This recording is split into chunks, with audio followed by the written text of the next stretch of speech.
que seria essas forças em superfície plana? Em que situação, na engenharia civil, a gente encontra uma condição dessa, né? Onde a gente precisa determinar módulo, direção, sentido e ponto de aplicação de uma determinada força produzida por um fluido em uma superfície submersa, certo? Então é isso que a gente vai ver hoje, certo? Lembrando que aqui nós estamos tratando de fluido estático, certo? Então, nós não vamos nos preocuparmos agora com a situação, certo? De forças que são produzidas por fluidos que estão escoando, certo? Então, no nosso caso aqui, como a gente deduziu, certo, a equação para pressões em fluidos incompressíveis, né? Variação de pressão em fluido incompressível. Então, vamos aplicar essa equação, certo, na determinação desta força. Então, a gente precisa conhecer. Sempre em engenharia, a gente cai numa situação dessa para a gente poder fazer o dimensionamento de alguma estrutura, certo? A gente vai precisar, certo? Quando você identifica que naquela estrutura está atuando uma determinada força, você precisa conhecer o módulo, a direção e onde essa força está aplicando. Esses aí são elementos essenciais, certo? No dimensionamento de estruturas hidráulicas. No nosso caso aqui, de estruturas hidráulicas, considerando o fluido, certo, estático, certo? E como a gente deduziu, e vamos trabalhar com líquidos, certo? Então a gente já está admitindo aí, certo, que esse fluido é incompressível, certo? No âmbito da aplicação da engenharia dentro dessa área específica, ok?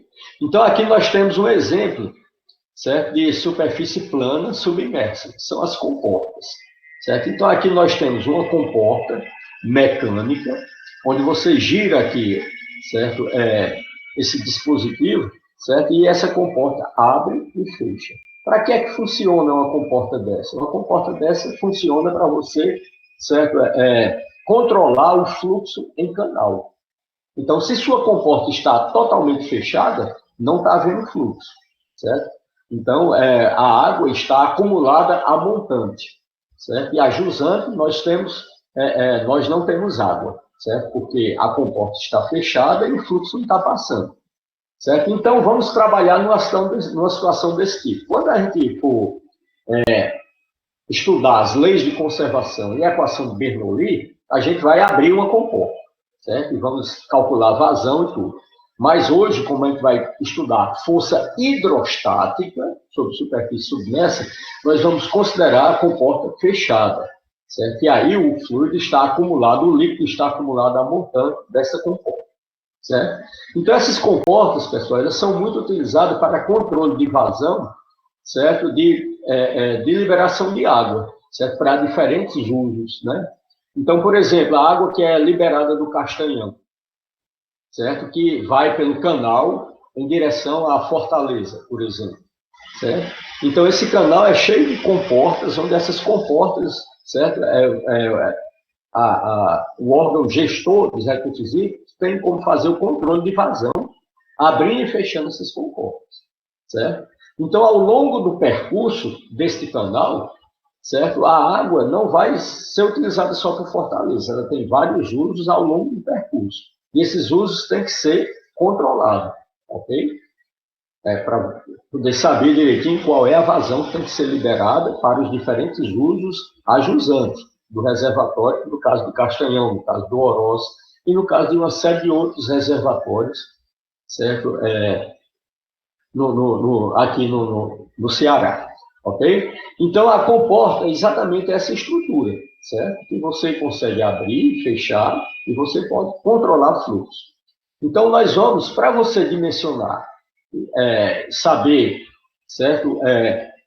Qual é o material que deve compor essa comporta, onde ela deve estar engastada, porque a comporta ela vai estar, não é bem engastada, ela vai estar correndo lateralmente, certo? Numa estrutura que é um guia, uma estrutura guia, certo? Onde você consegue abrir e fechar essa comporta, ela passando por essa estrutura guia, certo? Então, quando essa comporta estiver fechada, o fluxo vai estar exercendo uma força sobre a comporta.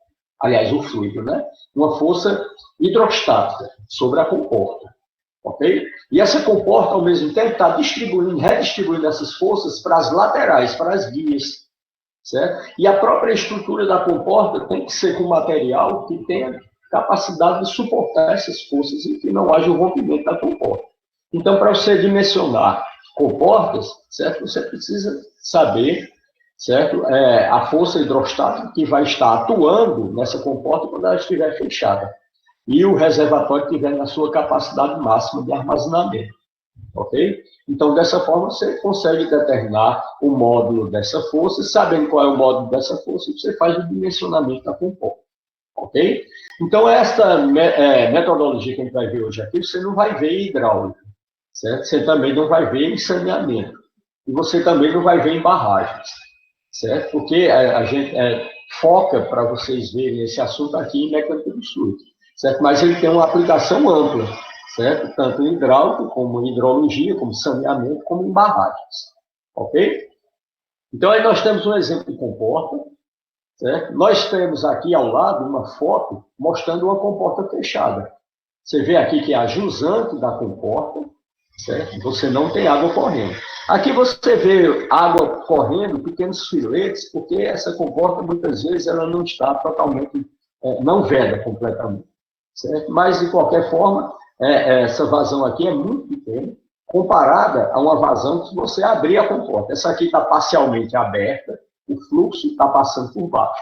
Essa daqui está fechada, certo? E o fluxo aqui é o mínimo possível de pequenos vazamentos que acontecem, certo? Na estrutura, certo? Mas, de qualquer forma, por exemplo, esta comporta aqui que está fechada, ela está acumulando água a montante, certo? E a jusante você tem o ar atmosférico, certo? Aí você verifica exatamente por que é que você considera, certo? A pressão relativa.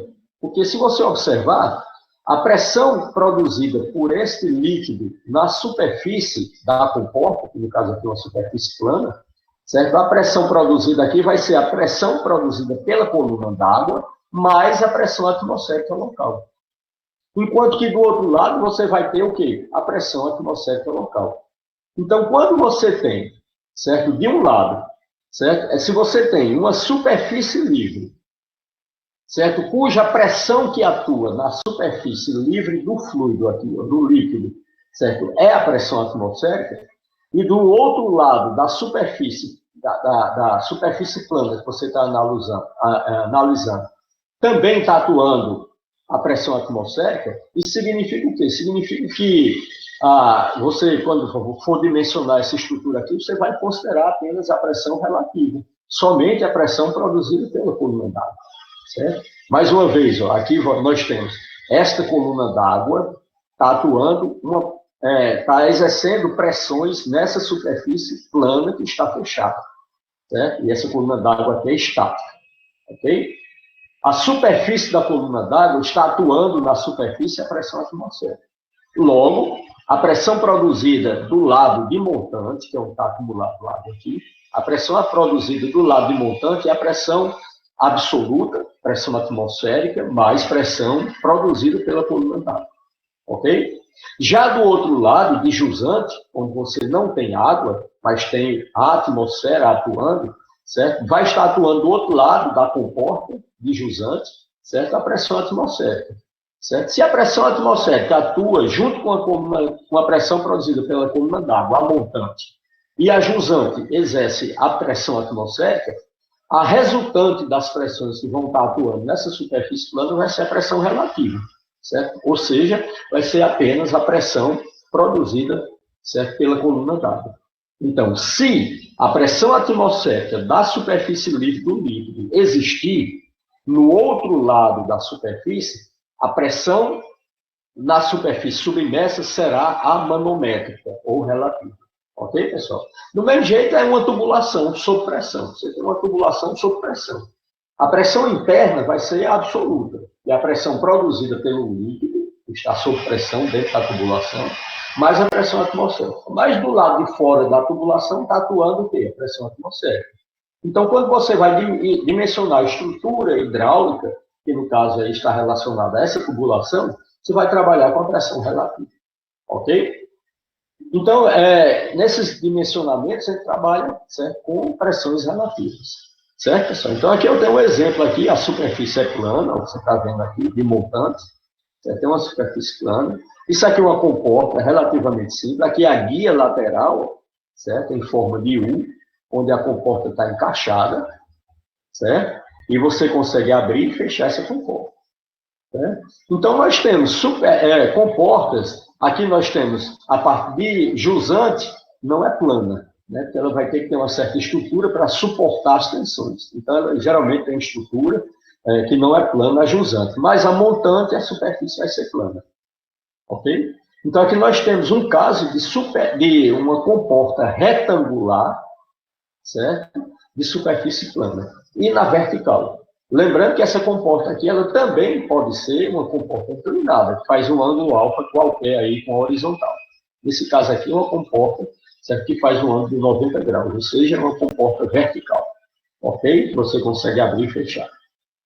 Certo? Nesse outro caso aqui, nós temos um outro tipo de comporta. É uma comporta, certo? De seção transversal circular. Então, eu vou ter comportas de variadas seções transversais. Certo? Lembrando que na engenharia, essas estruturas hidráulicas, a gente geralmente trabalha com formas geométricas conhecidas. São quadrados, são retângulos, são trapézios, certo? São triângulos. Certo? Então, tem formas conhecidas.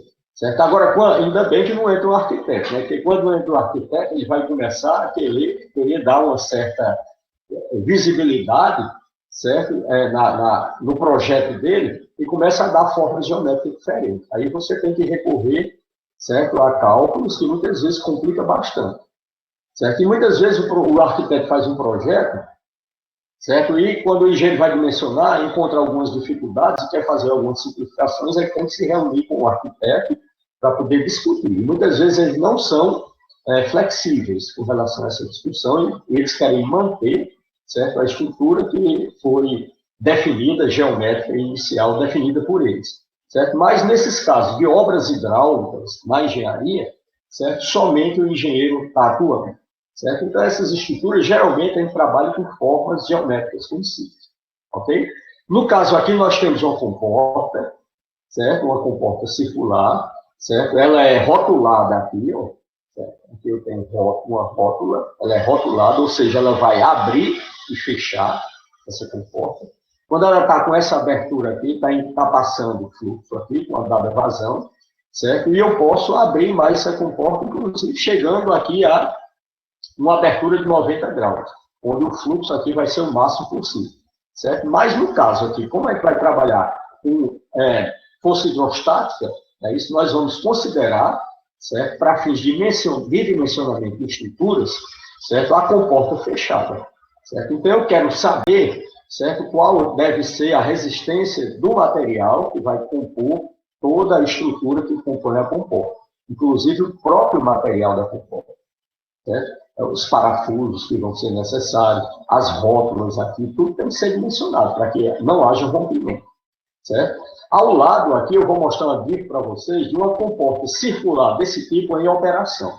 Lembrando que essas comportas aqui a gente está vendo com um tamanho reduzido, por exemplo, essa aqui é uma comporta retangular, essa aqui do canal, é de uso para uso agrícola, então é um canal relativamente pequeno, uma comporta reduzida, mas nós temos aqui comportas, certo? Que variam de dimensões, certo? Que atingem dimensões muito grandes, como, por exemplo, as comportas que controlam o fluxo, certo? De entrada e saída de navios no Canal do Panamá, certo? São comportas de grande dimensão, ok? Então, nesse caso aqui, nós temos uma comporta que, visualmente, aqui a gente pensa que ela é relativamente pequena, certo? Mas essas comportas aqui, pré-fabricadas, elas têm diferentes dimensões, certo?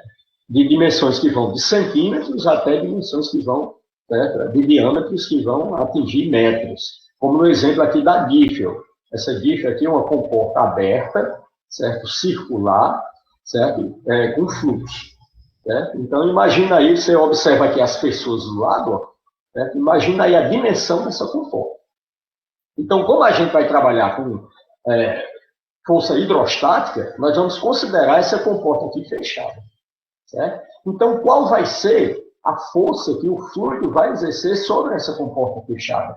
Que, no caso aqui, é uma comporta de seção transversal circular. Certo?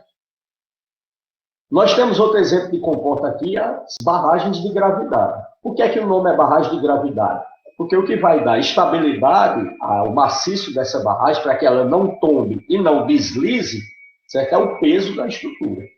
Certo? Então, isso aqui, geralmente, as comportas de gravidade, certo? São comportas feitas, aliás, barragens de gravidade são barragens feitas de concreto, certo? Não necessariamente concreto armado, geralmente é concreto compactado a rolo. Vocês vão ver isso aí quando for estudar materiais de construção e construção civil, certo? Existem várias formas de você concretar, e estruturas também, certo? Geralmente é uma barragem de perfil desse tipo aqui, que é um perfil trapezoidal, certo? São barragens, certo? Feitas de concreto simples, ou seja, não tem armação de ferro, certo? E geralmente são barragens de concreto compactado, ok? Então, o concreto é lançado em camadas, vem um rolo compressor aqui, vai compactando camada por camada, certo? Até chegar na altura definida pelo projeto, ok? Então, isso aí, ele geralmente tem essa estrutura aqui, na forma trapezoidal, para dar estabilidade. Por exemplo, essa aqui está em operação, ou seja, não está acumulando água aqui,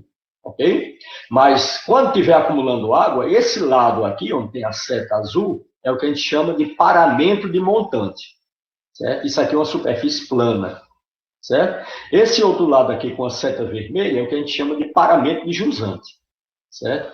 Onde ela vai ter essa estrutura aqui inclinada para dar esta forma, certo? Que vai dar estabilidade a esse maciço de concreto. E essa estabilidade contra o tombamento. Imagine se isso aqui fosse uma parede reta, certo? Não seria estável quando estivesse acumulando água aqui, certo? Então ele vai ter plano do lado de montante e com a inclinação definida em projeto do lado de jusante, ok? Então essa estrutura da forma como está aqui, quando a água for acumulada aqui do lado de montante, ela vai exercer pressão sobre esta parede. Essa pressão vai gerar uma força resultante, certo? E essa força resultante tende a deslocar o maciço, e você vai ter que computar o atrito entre o maciço e a fundação, e ela tende também a tombar a estrutura, certo? Que então, essa forma trapezoidal é exatamente para dar estabilidade contra tombamento, certo? Ok, pessoal? Então, isso aqui, para você dimensionar uma estrutura dessa, de concreto, certo? Que é uma estrutura rígida, você precisa conhecer, certo? Qual é a força resultante, certo? Da água que vai estar exercendo sobre a parede aqui da barragem, quando a água estiver acumulada a montante e a barragem estiver na sua capacidade máxima. Então, quando ela acumular o máximo possível de água, certo? Aqui nós temos uma foto de uma barragem já concluída. O paramento de jusante é esse, e o paramento de montante é o outro lado, certo? Esse paramento de jusante tem essa inclinação, certo? Aqui você pode ver essas ranhuras aqui, ó, certo? Cada espessurazinha de uma ranhura dessa indica a espessura da camada que foi compactada, certo? De concreto que foi compactado para dar essa estrutura aqui à barragem, certo? Então aqui eu vou ter, certo? Uma barragem rígida de gravidade, certo? Aqui nós temos paramento de jusante, que está atuando nele aqui o quê? Pressão atmosférica. E o paramento de montante, quando a barragem estiver na capacidade máxima, ou seja, cheia o máximo possível, certo? Você vai estar atuando no paramento de jusante, que é uma superfície plana, certo? Vai estar atuando o quê? A pressão hidrostática mais a pressão atmosférica. Então, quando você vai dimensionar a estrutura dessa, você vai trabalhar com o quê? Com a pressão relativa, ok? Então, aqui vocês viram aí dois exemplos de superfície plana submersa. Um exemplo de uma superfície, certo? Um paramento de montante de uma barragem de concreto, de gravidade, certo? E vimos também exemplos aí de comportas, certo? Aqui nós temos, vamos deduzir a equação que vai nos dar a força resultante, certo? O ponto de aplicação dela, ok? Então, nós vamos trabalhar aqui com superfície plana submersa. Vamos fazer a seguinte observação. Nós temos, certo? Aqui, esse símbolozinho aqui indica a superfície do líquido, certo? Então, aqui na horizontal, essa linha cheia é a superfície do líquido. No caso, vamos trabalhar sempre com água, né? Então, aqui eu tenho a superfície da água. Ok? Nós vamos ter aqui submersa, certo? Uma superfície plana inclinada, certo? De um ângulo alfa, certo? Com a superfície do líquido, certo? Então, eu vou ter isso aqui, é uma visão lateral da minha superfície plana, submersa, isso aqui é a visão lateral, certo? E essa aqui é uma visão em planta, certo? Da minha superfície. Então, aqui é uma visão lateral e aqui em planta. Então, significa o quê? Significa que esta minha superfície, que eu estou vendo aqui lateralmente, certo? Em planta, ela vai ter este formato aqui. Lembrando que a equação que eu vou deduzir aqui, ela serve para qualquer forma geométrica, certo? Mas como a gente vai tratar aqui de comportas, estruturas hidráulicas, no âmbito da engenharia, essas formas geométricas são as formas geométricas usuais, mais conhecidas na geometria, ok? Então, aqui nós temos a vista lateral, certo? E aqui nós temos uma vista frontal, em planta, da minha superfície que está submersa, ok? Nós vamos medir, certo? A inclinação da superfície sempre com relação à superfície da água. Então, aqui eu tenho a superfície plana e aqui eu tenho a superfície da água, certo? Para eu medir o ângulo de inclinação que essa superfície plana, certo? Tem com relação à superfície da água, eu vou fazer o quê? Eu vou fazer uma projeção, certo? Do eixo, certo? Que contém aqui a minha superfície plana e observar quando ele tocar a superfície da água em um ponto que eu chamei de ponto O, certo? Eu meço o meu ângulo aqui, nesse caso aqui eu tenho uma superfície plana submersa que faz um ângulo alfa com a superfície do líquido, ok? E outra coisa, pessoal, quando eu for analisar a localização das forças, certo, que estão atuando nessa superfície, eu vou ter que localizar essas forças com relação ao referencial inercial. Esse referencial inercial é esse eixo O, ok? Então, quando eu prolongo a minha superfície plana, certo, através desta reta, certo, e ela toca a superfície da água, eu defino o ponto O. E formando um ângulo de 90 graus, certo? Com esse prolongamento, certo? Eu defino aí o meu eixo O. Então, significa o quê? Que qualquer coisa que eu vou localizar sobre a minha superfície plana, eu vou localizar tomando como referência o eixo O. Alguma dúvida, pessoal, até agora? Não, tudo certo, professor. Pronto. Então, agora vamos fazer o seguinte. Vamos com calma, certo? Vamos calcular a força que está atuando aqui. Primeiro, que força vai estar atuando, certo, nessa superfície plana? Certo? Como a gente vai trabalhar com o dimensionamento dessas estruturas, certo? E que geralmente a gente recai em uma situação onde a gente vai trabalhar com pressão relativa, certo? Nós vamos dimensionar aqui no caso da pressão relativa. Se for necessário, certo, trabalhar com pressão absoluta, é só acrescentar a pressão atmosférica, certo? Mas no caso aqui, certo, como no âmbito da engenharia, geralmente a gente trabalha com pressões relativas, o dimensionamento que a gente vai fazer, a dedução que a gente vai fazer é referente à pressão relativa, certo? Então vamos considerar esta superfície plana, submersa, inclinada, fazendo um ângulo alfa com a superfície da água. Vamos considerar que a superfície da água aqui está exercendo a pressão atmosférica. E vamos considerar que na minha superfície plana, do outro lado aqui, também está exercendo a pressão atmosférica. Nesse caso, as pressões resultantes que a gente vai trabalhar para poder calcular a força resultante vai ser a pressão relativa nessa parte superior aqui da minha superfície plana. Ok? Então, quando a gente... Que força vai estar atuando aí? Se o fluido está estático, certo? Não existe tensão cisalhante. Ok? Então, as forças cisalhantes não vão estar atuando. Ok? Se o fluido está estático, só vai existir aí o quê? Tensão normal.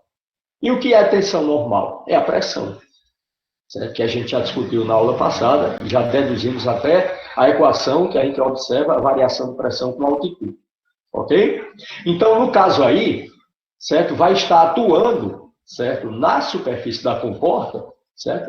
Vai estar atuando apenas a pressão hidrostática, certo? Se eu tenho uma superfície, e nessa superfície exerce uma pressão, tem como eu calcular a força que essa pressão exerce sobre a superfície.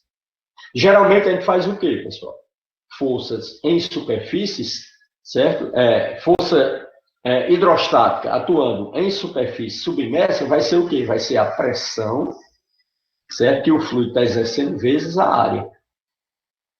Se você observar, ó, vamos falar aqui de uma forma geral, certo? Daqui a pouco a gente particulariza para essa situação, certo? Então, a força de pressão, certo? Que é uma força de superfície, certo? Vai ser igual a pressão vezes a área, certo?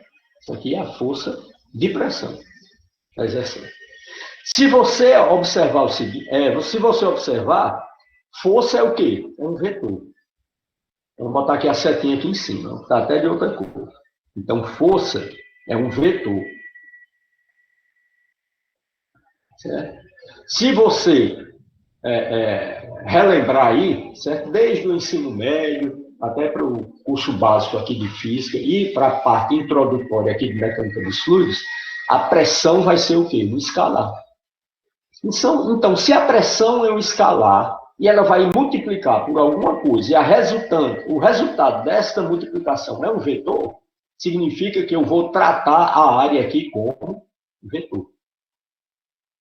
Certo? Então, o que vai dar a direção da sua força que vai estar atuando é a direção, vai ser o vetor área. Ok? Então, no caso aqui, pessoal, se a minha superfície é plana, certo? O meu vetor área é ortogonal à superfície saindo dela. Então, ele está aqui para cima. Então, significa que a minha força hidrostática que vai estar atuando nessa superfície plana, ela é ortogonal à superfície.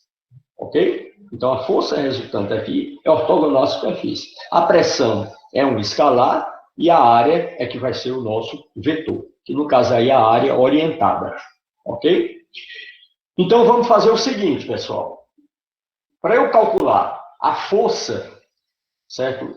Hidrostática, nós vamos dividir esta área aqui em vários elementos de área, certo? dA, certo? Então, aqui, e olhe bem, aqui, ó, certo? Nesse elemento de área dA, ó, esse elemento de área dA, deixa eu voltar a caneta aqui para o vermelho, certo? Esse elementozinho de área dA, na superfície do fluido, certo?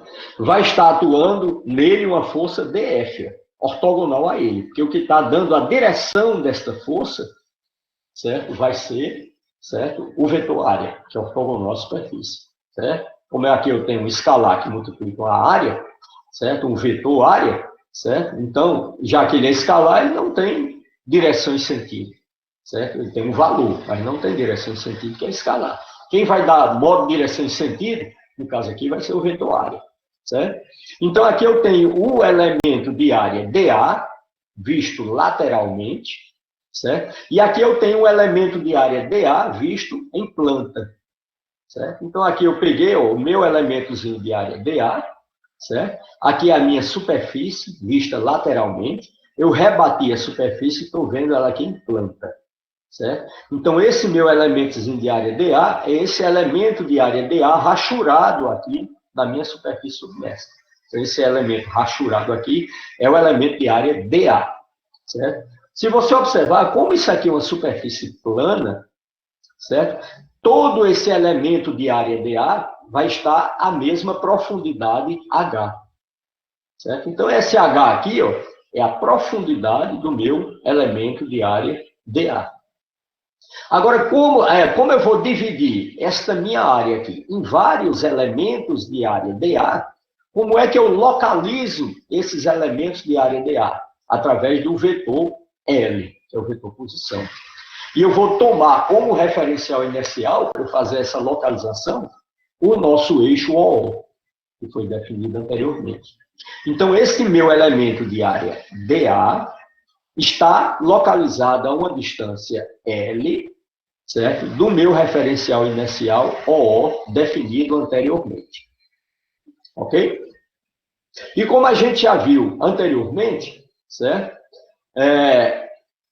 Como a força, por definição, a força de pressão, que é uma força de superfície, por definição, é a pressão vezes a área, se eu estou tomando um elemento de área dA, certo? Neste elemento de área dA, vai estar atuando uma força dF, certo? Que é dado pela pressão no elemento de área dA vezes a área, certo? Então, aqui eu tenho vetor força igual a P, que multiplica o vetor área, certo? Trabalhando com um elemento de área, eu tenho aqui, certo? Um elemento diferencial de força atuando aqui, que é dF. E esse elemento diferencial de força vai estar atuando neste elemento de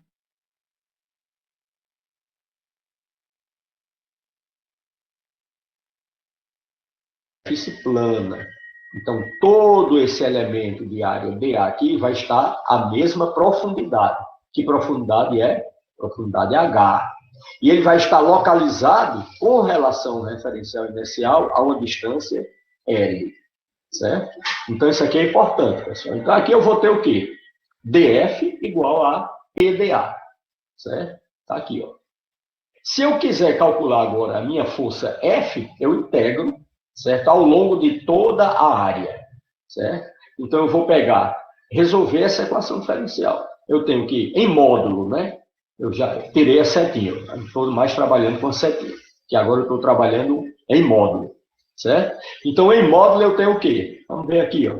Eu tenho essa equação diferencial, certo? Para o elemento, certo? Eu tenho dF igual a PdA, em módulo, certo? Sem essa aqui. Certo? Se eu quiser calcular a força, eu tenho que fazer o quê? Resolver essa equação diferencial. Para eu resolver isso aí, eu faço o quê? Integro. Então, eu tenho que F vai ser igual, certo? A integral de PdA. E eu vou integrar, se eu tenho dA aqui, eu vou integrar ao longo da área A.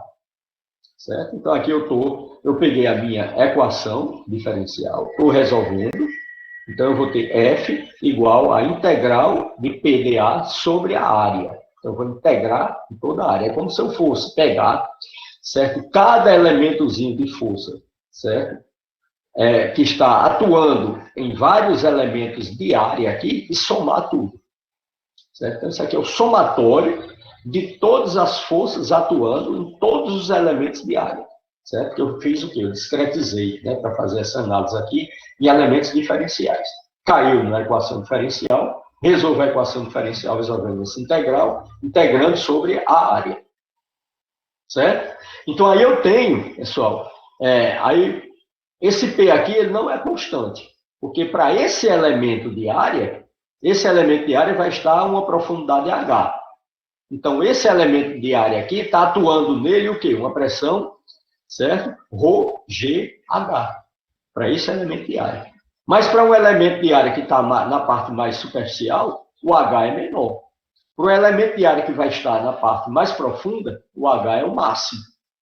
Ok? Então, o meu H aqui é variável. Como a pressão é função de H, então ela não pode sair da integral. Ela fica aqui dentro, ela não é constante. Se fosse constante, eu tirava fora da integral. Certo? Então, ela está aqui dentro da integral. Certo? Agora, quem é, certo, esta pressão para esse elemento de área dA? Para esse elemento de área dA, como esse elemento de área dA está a uma profundidade H, a pressão que está exercendo nele aqui é quem? ρgH. Está aqui, ó. Então, P vai ser ρgH, que é a pressão no elemento de área dA. Certo? Então, aí eu vou ficar com F igual a integral sobre a área de ρgH-dA. Ok? Então, chegamos aí. Logo em seguida, certo? A gente vai definir aqui, certo?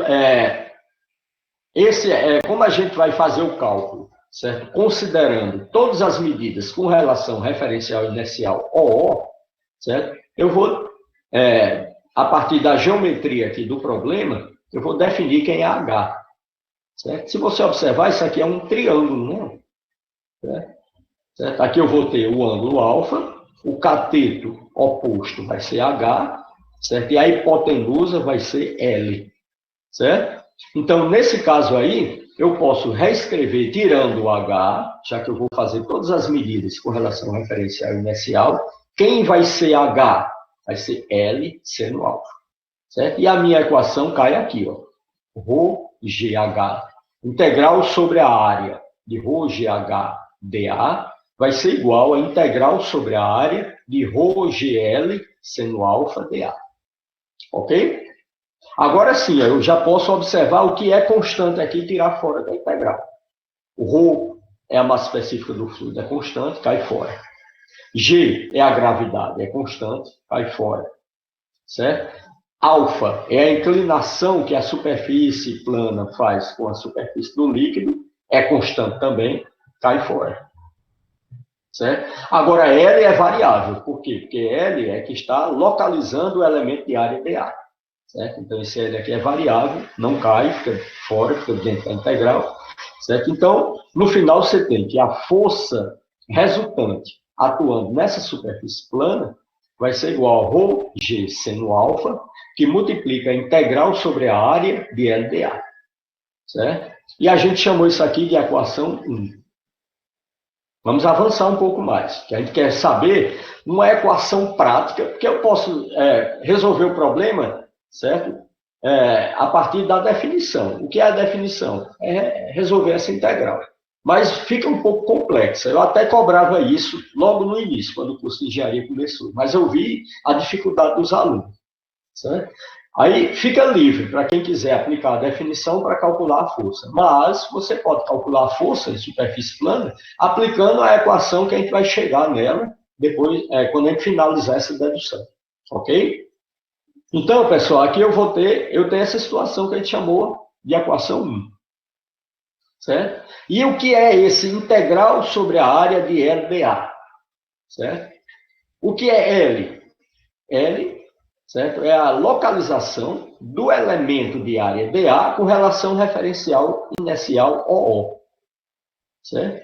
Se você observar, L é um vetor que está posicionando e a área também é um vetor. Certo? Então, essa integral sobre a área de LdA, certo? Isso aqui a gente chama de momento de primeira ordem da área em relação ao eixo OO.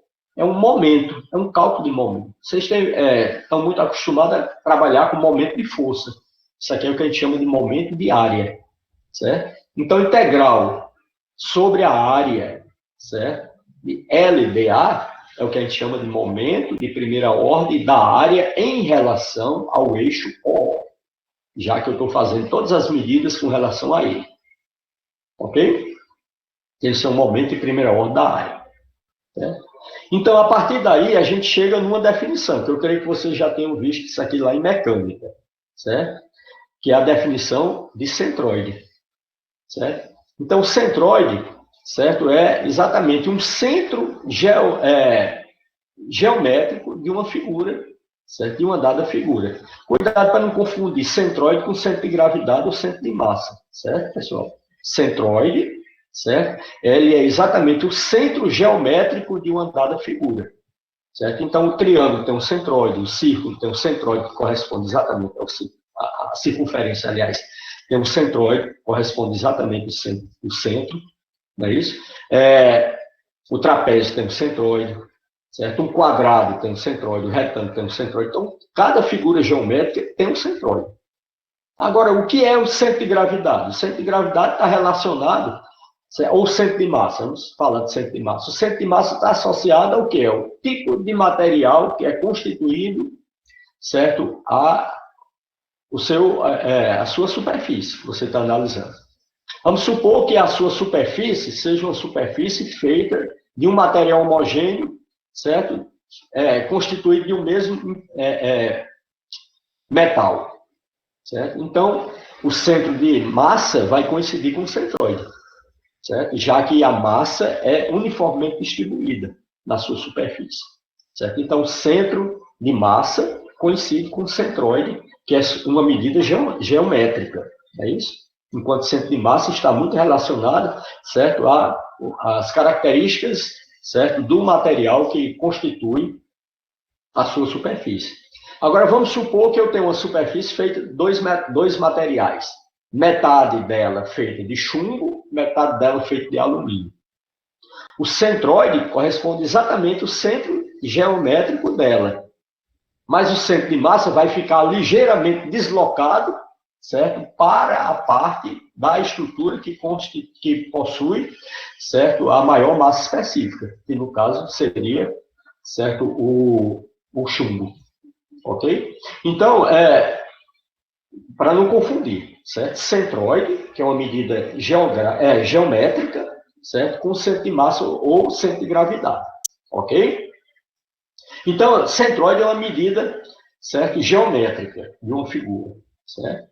Então, para a gente definir aqui o que seria um centroide, certo?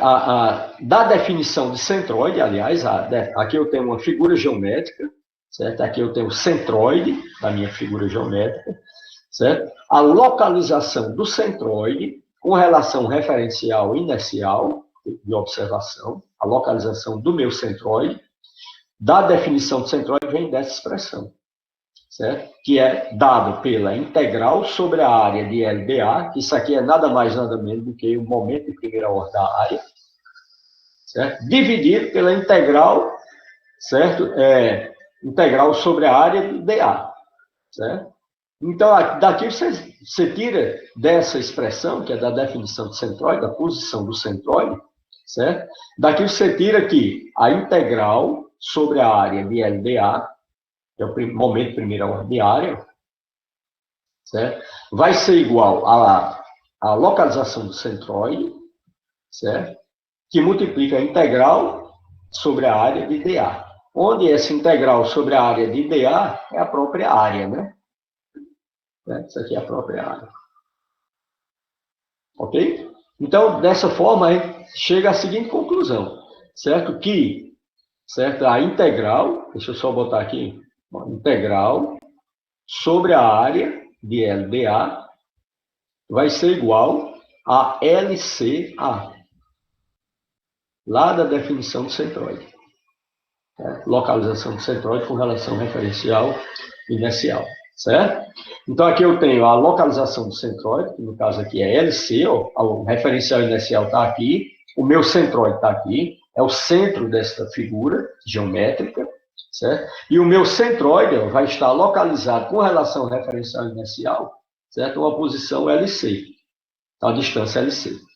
Certo? Então, isso aqui é a localização do centroide, que é invariável também. O centroide não muda, certo? Sua figura geométrica vai permanecer a mesma, certo? Então, o LC vai ser a posição do centroide com relação referencial inercial. Então, por definição do centroide, eu tenho que a posição dele com relação referencial inercial vai ser dada o momento de primeira ordem da área dividido pela área.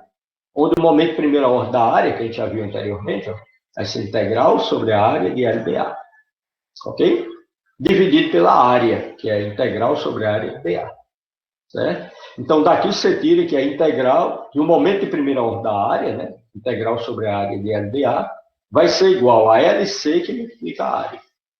LC que multiplica a área. Certo? E da equação 1, como a gente já viu ó, lá na equação 1, deixa eu só relembrar ela aqui, ó, a gente chegou à equação 1, ó, que é a força resultante vai ser ρg seno alfa, que multiplica a integral sobre a área de LDA.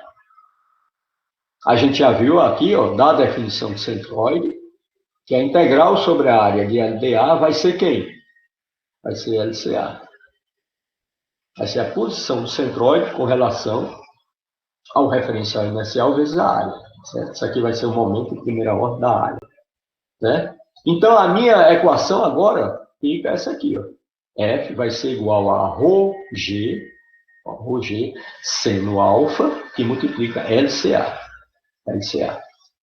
Chamamos isso aqui de equação 2. Para você observar, você também pode reescrever isso aqui, certo? Onde ρg vai ser gama, né? Gama do fluido, que é o peso específico. Então, a força resultante vai ser dada por ρg seno alfa LCA ou, certo, gama seno alfa LCA, certo?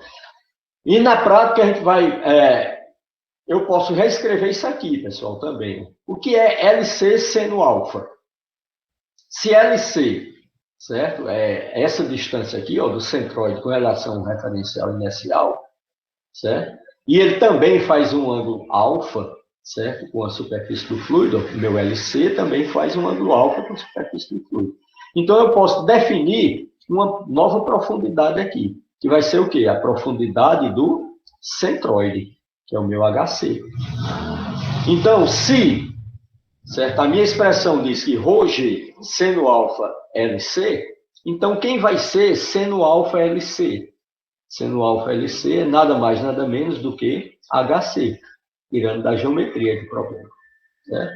Então, aí eu vou ter que a força resultante atuando na superfície plana vai ser igual a ρg, que é gama, certo? Vezes LC seno alfa, que é HC, vezes a área. E o que é gama HC, ou ρg HC? HC é o quê? É a profundidade do centroide, certo? Isso aqui é da planta, né? O centroide está aqui, ó, ele está bem aqui na minha superfície plana. Então, o centroide está bem aqui, ó.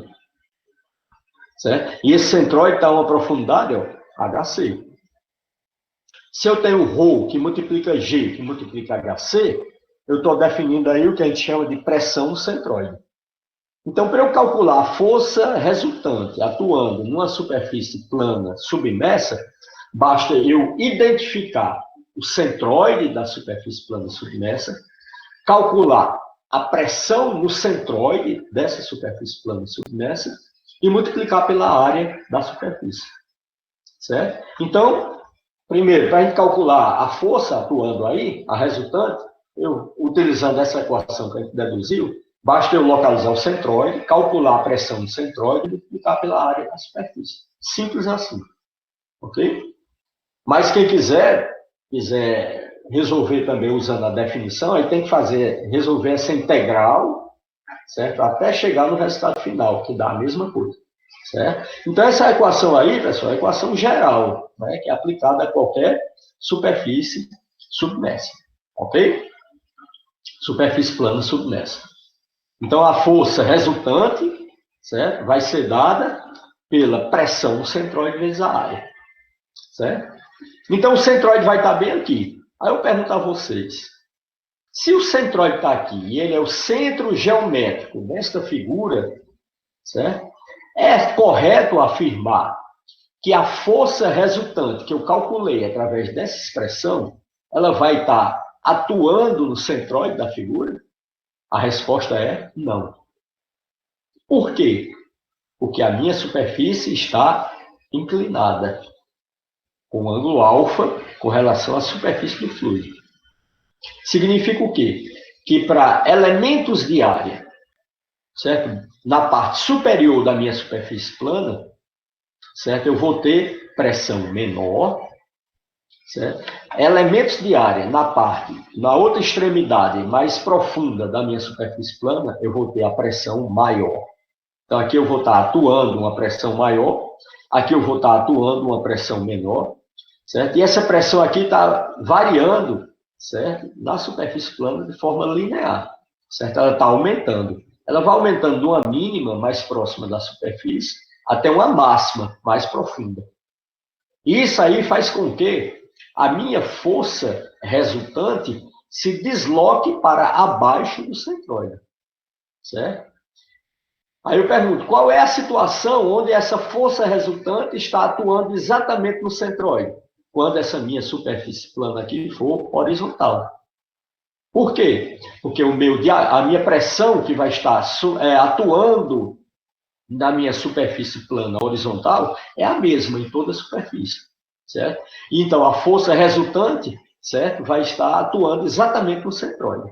Mas a proporção que eu começo a inclinar esta minha superfície vai deixar de ser horizontal. E eu vou dando inclinações diferentes, certo? A localização da aplicação da força resultante vai ficando, certo? Vai ficando cada vez mais distante do meu centroide, vai ficando abaixo do centroide, certo? Porque as maiores pressões estão localizadas na parte inferior da minha superfície plana, Certo? Aí eu pergunto a vocês, qual vai ser a inclinação que eu devo dar à minha superfície plana para que o ponto de aplicação da força fique mais distante possível do centroide, quando a minha superfície plana assumir, certo, uma posição aí vertical, ou seja, formando um ângulo de 90 graus com a superfície da água. Certo? Nesse caso, a força resultante que vai estar atuando, certo, na minha superfície plana vai ficar, certo, a mais distante possível, abaixo do centroide. Certo? E quando é que ela vai estar à distância mínima, ou seja, coincidir exatamente com o centroide? Quando eu mudar a inclinação da minha superfície plana e deixar a minha superfície plana na horizontal, onde o meu diagrama de pressão aqui vai ser uniforme, ou seja, a pressão atuando em toda a minha superfície plana vai ser a mesma, certo? Então, eu tenho uma pressão uniforme atuando aqui, certo? Então, essa pressão uniforme atuando nessa superfície plana vai resultar numa força, e essa força resultante vai estar atuando exatamente no centroide. Agora, eu vou inclinando a minha superfície, as pressões na parte inferior vão aumentando, e essa minha força resultante vai se deslocando, certo? Para baixo, ok? Abaixo do centroide. Ok, pessoal? E ela é a máxima possível quando a minha superfície estiver na vertical. Ela está o mais distante possível do centroide para baixo. Ok? Então, a gente precisa calcular agora a localização dessa força. A gente já sabe que essa força é dada pela pressão do centroide vezes a área. Então, a localização do centroide é importante para eu calcular essa força resultante. Mas, certo? Essa força resultante não vai estar atuando no centroide. Ok? Então, para a gente definir agora a posição, certo? Onde essa força resultante vai estar atuando, eu tenho que trabalhar agora com o momento de força, ok? Então, no caso aí, pessoal, determinação aí do ponto de atuação. Vou trabalhar com os momentos, certo? Então, mais uma vez, voltando aqui, analisando aqui o meu elemento de área dA, eu tenho que dm é igual a LdF. Então, dm, que é o momento, é um elemento diferencial aqui de momento, certo? Vai ser igual a L, que multiplica dF. Onde dF é o quê? É a força que está atuando no elemento de área dA, certo? Como o elemento de área dA está localizado a uma distância L do referencial inercial, certo? Então, e nele vai estar atuando ó, uma força dF, certo? Então, o momento que vai estar atuando aí no elemento de área dA vai ser o quê? Vai ser LdF. Ok? Então, deixa eu botar aqui em cima. Momento, ó, dm é igual a LdF. Ok? Em módulo, né?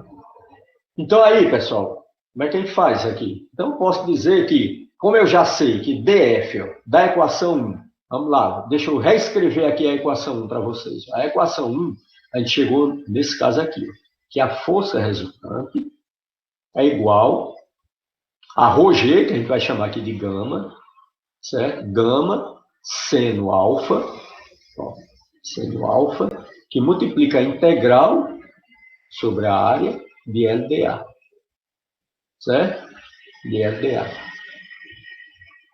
Ok? Então, isso aqui foi a força resultante que a gente encontrou. Se a força resultante é dada por esta integral aqui, então significa, ó, só se, que dF vai ser dada por quê? dF vai ser gama seno alfa LdA. Ok? Então, se F é gama seno alfa integral sobre a área de LdA, dF vai ser gama seno alfa LdA. Certo? Então, é exatamente isso aqui que foi feito. Certo? A minha força dF vai ser gama seno alfa LdA. Certo? Gama seno alfa LdA. Certo? Vai ser o meu dF. Ok? E o meu momento, dm, vai ser LdF. Certo? Que no caso aqui vai ser o quê? Multiplicando isso aqui por L, vai ficar gama L2 seno alfa dA. Esse aqui é o meu dm. Ok? Logo, o meu m vai ser, observando, vai ser integral disso aqui, né? Resolver essa equaçãozinha aí. Então, vamos voltar aqui, ó. dm vai ser igual a gama, L2, seno alfa, dA. Certo? Isso aqui implica que o meu M vai ser igual. Vamos observar o que é constante aqui. Gama é constante, cai fora da integral. Seno de alfa é constante, cai fora da integral. Certo? Agora, L não é, vai depender aqui da posição do elemento. Certo? Eu estou integrando em todos os elementos de área aqui da minha superfície. Certo? Então, L não é constante, fica na integral e dA também. É isso? Então, aqui vai ficar a integral sobre a área, certo? De L2 dA. Ok? Então, chegamos nessa expressão aqui, ó. Repetindo a mesma expressão aqui, certo? Então, essa é a mesma expressão, ó. Gama, seno alfa, integral sobre a área, L2 dA. Aqui, ó. Gama, seno alfa, integral sobre a área, L2 dA. Esse aqui é o meu momento resultante, certo? Que está atuando aí na minha superfície. Momento resultante, ou seja, o momento produzido pela força resultante, que a gente já conhece. Ok? Então, resolvendo isso aqui, apareceu essa outra integral aqui, ó. Certo? Então, vocês viram antes, ó, que a integral sobre a área de L dA é o que a gente chama de quê? Momento de primeira ordem da área. Ok? E a integral sobre a área de L2 dA é o que a gente chama de momento de segunda ordem da área ou momento de inércia. Certo? Então, integral sobre a área de L2 dA é o momento de inércia. Ok? Creio que você já deve ter visto isso aqui em mecânica. Certo, pessoal? Então, agora, certo? O momento de inércia que eu estou calculando, o meu L é essa distância do referencial inercial. Então, significa que o momento de inércia, esse momento de inércia, a gente usa a simbologia um I maiúsculo. E eu vou botar o índice 0,0, porque eu estou indicando que o momento de inércia que eu estou calculando através dessa expressão é um momento de inércia tomando como referencial o eixo OO. Ok? Então, aí chegamos nisso aqui, ó. Certo? Eu reescrevo. Então, o momento resultante das forças na minha superfície plana submersa vai ser gama seno alfa, que multiplica o momento de inércia, certo? Com relação ao eixo OO. Ok, pessoal? Chegamos nessa equação aí, que é a equação 3. Então, vamos ver aqui. Certo? Então, a equação 3 me dá essa expressão. Eu posso tirar o momento também através desta outra expressão aqui, ó. Certo? Certo? Como eu já falei para vocês, aqui nós temos o centroide, certo? O centroide, certo? É o local geométrico, o centro geométrico da minha figura, certo? Da minha superfície plana. Ok? Então, o centro geométrico é o centroide, certo? Nele não vai estar atuando a força resultante. A força resultante, como ele está inclinado aqui, ela está abaixo do centroide. Então, a localização da força resultante a gente faz num ponto chamado centro de pressão. Ok? Então, para esta inclinação alfa, a minha força resultante está localizada abaixo do centroide. Isso aqui é o ponto que a força está atuando, é esse. O centroide da figura é esse. Então, ele está abaixo, certo? Ele está abaixo do centroide da figura. Ok? Onde está atuando a minha força resultante. Né? Então, esse ponto que a força resultante atua, eu chamo aqui de centro de pressão. Certo? Está abaixo do centroide. Ok? Então, se a minha força resultante está atuando aqui, no centro de pressão, e o meu centro de pressão está a uma distância LCP do referencial inercial OO, eu posso dizer também, além do que a gente fez aqui, ó, eu calculei e disse que o momento da força resultante atuando aqui, certo? Vai ser o peso específico que multiplica seno alfa, que multiplica o momento de inércia com relação ao eixo OO. Isso aqui é o cálculo do momento. Mas eu também posso dizer que o momento é dado pela, certo? Por LCP-F, onde LCP é o quê? É a localização do centro de pressão, que é exatamente onde a força está atuando, com relação ao referencial inercial OO, certo? Então, o momento também pode ser escrito dessa forma. Momento igual a LCP-F. Aí, o que é que eu vou fazer? Eu vou igualar as duas equações, certo? Então, da equação 2, o que é que diz a equação 2? A equação 2 a gente viu que F é igual a ρg ou gama, certo? Seno alfa, ó, LCA. Isso aqui é a equação 2. Certo? Isso aqui, né, aquele momento de primeira ordem da área, que a gente já viu antes. Essa aqui é a equação 2. Gama, seno alfa, LCA. Equação 2. E a equação 3 é a equação que a gente deduziu antes. Certo? A equação 3 diz que o momento é igual a gama, seno alfa, que multiplica o momento de primeira ordem da área com relação ao eixo OO. Ok? Então, se o momento é dado pela equação 3, certo? Aqui, ó. E F é dado pela equação 2, eu vou substituir a equação 2 e 3 nesta equação aqui. Certo? Então, aí eu tenho que o momento, certo? O momento vai ser LCP, aqui, ó, LCP, que multiplica a força, onde a força é o quê? Gama, aqui, gama, LC, seno alfa, A. Então, aqui é LCP que multiplica F2, que é dado pela equação 2, aqui. Igual, certo? Ao momento que é dado pela equação 3, que a gente deduziu anteriormente, certo? E vai ser dado por gama, seno alfa e OO, momento de inércia com relação ao referencial inercial OO. Se você observar, o gama vai embora com gama, seno de alfa vai embora com seno de alfa, certo? E a gente chega na expressão que a posição, certo? Que vai estar atuando a força resultante, que é LCP, né? Ela vai estar localizada aqui, ó, certo? LCP está localizando o centro de pressão.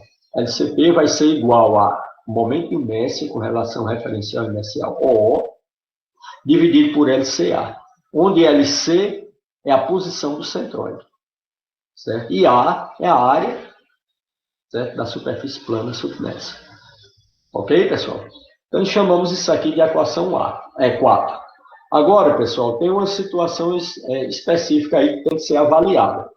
Por exemplo, esse momento de inércia aí, com relação ao eixo OO, é um momento de inércia que tem que ser calculado. Ok? Mas, nos livros de mecânica, certo? Você encontra facilmente tabelas que vai fornecer informação sobre o momento de inércia de figuras geométricas com relação ao centroide. Então, isso aí é tabelado. Então, eu posso fazer o quê? Eu posso fazer uma medida, eu posso calcular o momento de inércia com relação ao referencial inicial OO, certo? Tomando como informação o momento de inércia da mesma figura, certo? Com relação ao centroide, que é tabelado. Certo? Para isso, eu vou usar o quê? O teorema dos eixos paralelos, que eu creio que vocês já devem ter visto lá em mecânica. Teorema dos eixos paralelos ou translação de eixos. Certo? Então, olhe bem, nós temos aí uma superfície plana, a minha equação é essa aqui, LCP igual a IOO sobre LCA, LCP igual a IOO sobre LCA, onde IOO é o momento de inércia com relação ao referencial inercial OO, certo? Este momento de inércia depende da posição da superfície do fluido e não é tabelado, certo? Então, ele vai depender muito da posição aqui da superfície do fluido. Você tem aqui o referencial inercial, aliás, você tem aqui a superfície plana, certo? Você tem aqui o referencial inercial, OO, certo? Definido, certo? Que ele parte aqui do contato do prolongamento certo, da linha que define a superfície plana, quando ela encontra aqui a superfície do líquido, eu defino o ponto O. Fazendo 90 graus com esse prolongamento, eu defino o meu eixo O, ok? Então, o eixo O está aqui. Então, ele vai depender, esse eixo O depende da posição, certo, da minha superfície plana com relação, certo, ao nível do fluido. Isso aqui é variável, certo? Vai de situação para situação, então tem que ser calculado, certo?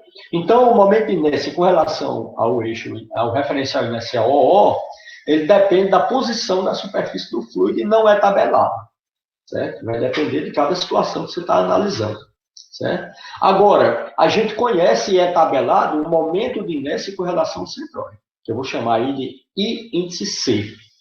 Então, o C significa que eu estou fazendo a medida do momento de inércia, certo? Com relação ao centróide. Ok? Então, isso aí é tabelado. E vai depender somente da geometria da área. E possui um ponto de aplicação no centróide. Então, esse IC vai depender só da geometria da área e possui um ponto de aplicação exatamente no centróide dessa minha figura geométrica. Diferentemente do IOO, certo? Que o ponto de aplicação vai estar localizado a uma distância LCP. Aliás, LC, né? Certo? Distante aí do centróide. E eu preciso calcular, certo? Então, a gente vai fazer o quê? A gente vai aplicar a equação de transferência, ou também conhecida como teorema dos eixos paralelos, ou também lei de Steiner, ou translação de eixos, certo? Para encontrar o IOO a partir do momento de inércia tabelado, que é aquele com relação ao centróide. Ok? Então, nesse caso aqui, ó, nós temos o centróide está aqui. Então, o que é tabelado, eu tenho a figura geométrica, o centróide, certo? O momento de inércia com relação ao centróide está passando exatamente no centróide, certo? Mas o que eu tenho aí é o momento de inércia com relação ao eixo OO, que está a uma distância LC do centróide. Então, a equação de transferência é essa aqui, ó, o momento de inércia com relação ao eixo OO, certo? Vai ser igual ao momento de inércia, certo? Com relação ao centróide, que é tabelado, mais LC2 vezes A. Isso aqui é o momento de segunda ordem da área, né? Certo? LC2 vezes A.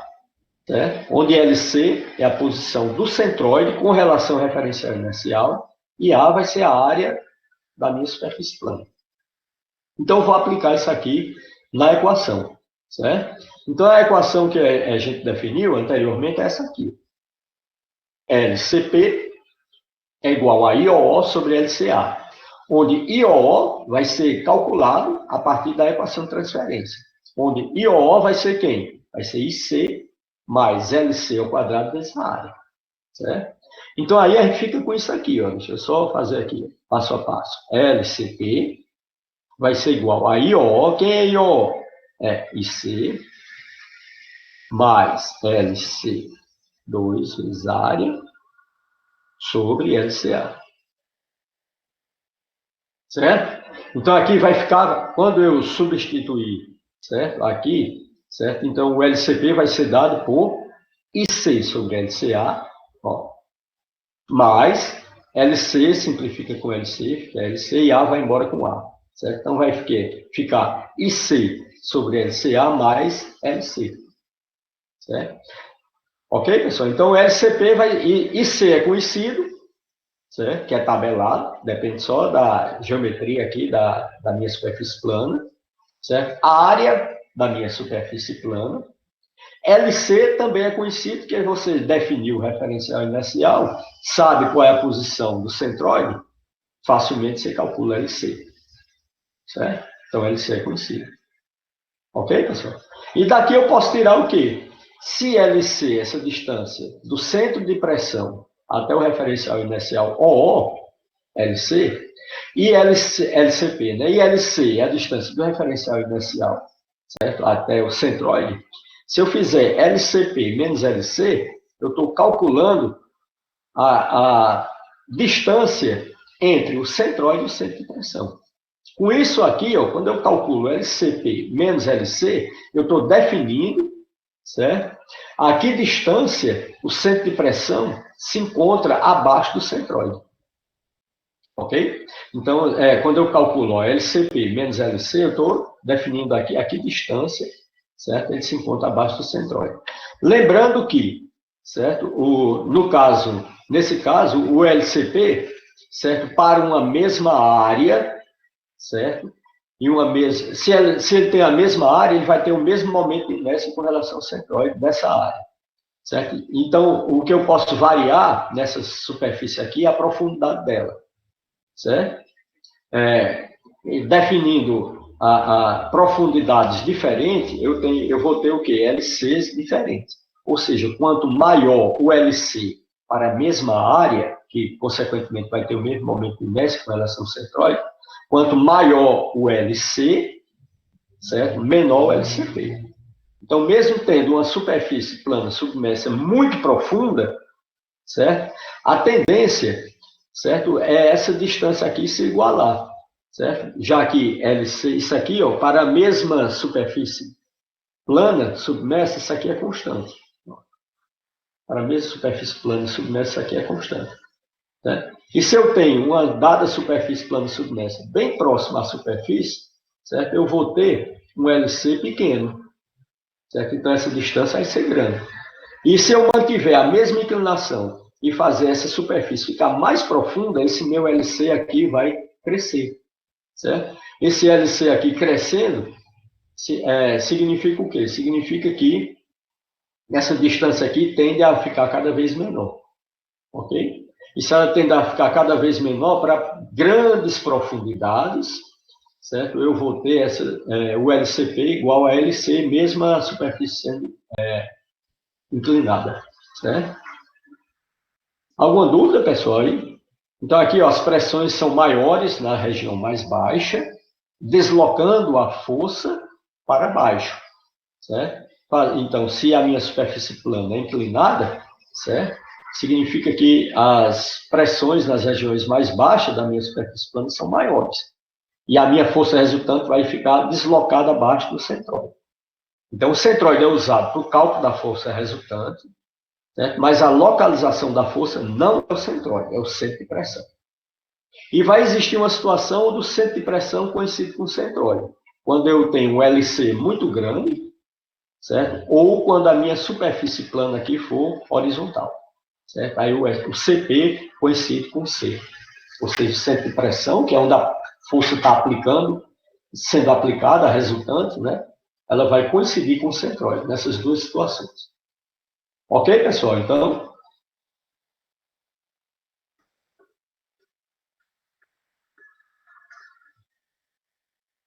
e aí, pessoal? Por enquanto tudo bem, professor. Pronto, aí aqui eu tenho algumas tabelas, certo? Que mostram as figuras geométricas, certo? Aliás, é uma tabela, né? Mostrando várias figuras geométricas, certo? Com as propriedades da área dessas figuras geométricas. Então, para o retângulo, certo? O centroide está aqui, ó, exatamente no centro.